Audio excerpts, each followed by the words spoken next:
Hizb ut তৌহিদের ইমাম হুসাইন মোহাম্মদ সেলিম কি বলে একটু শুনুন।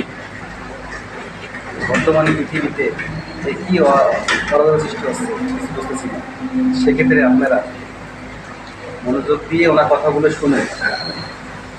হে ওলামায়ে কেরাম, আমরা আপনাদের সঙ্গে আপনাদের কোনো শত্রুতা নাই, আপনাদের সাথে কোনো হিংসা নাই, বিদ্বেষ নাই।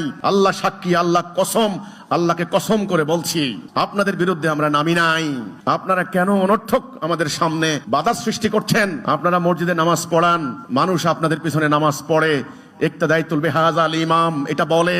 আপনারা ঈদের নামাজ পড়ান, মানুষ নামাজের সময় যাওয়ার সময় আপনাদেরকে টাকা দিয়ে যায়। কেউ মারা গেলে আপনাদেরকে ডাকে, গরু কিনলে আপনাদেরকে চাকু নিয়ে দাঁড়িয়ে থাকে জবাই করার জন্য, বিয়ে করার জন্য বসে থাকে।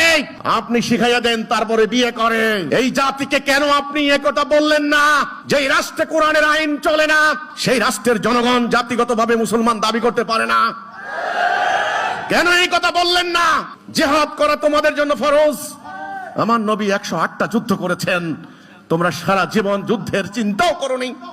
তোমরা শতাব্দীর পর শতাব্দী ধরে ব্রিটিশের আইন প্র্যাকটিস করেছো। এই ব্রিটিশের আইন মানলে, সুদ ভিত্তিক অর্থনীতির মধ্যে চললে আমাদের ঈমান থাকে না। এই কথা কেন বলোনি? এই কথা বলা কি ওনাদের দায়িত্বের মধ্যে ছিল না? এই কথা বলা কি ইমাম সাহেবদের, মাদ্রাসার মুহতামিমদের দায়িত্বের মধ্যে ছিল না? এখন আমি কেন নেমেছি, আমরা কেন নেমেছি, নামার দরকার হলো কেন? হিজবুত তাওহীদকে ছোট মনে করতে পারেন, হিজবুত তাওহীদের সদস্যদেরকে দুর্বল মনে করতে পারেন, অভাবী, দরিদ্র, অসহায়, কৃষক, শ্রমিক জনতা মনে করতে পারেন। এদের মোকাবেলা করার জন্য লক্ষ লক্ষ ধর্ম ব্যবসায়ী, সাপের বংশধর আজকে কিলবিল করছে।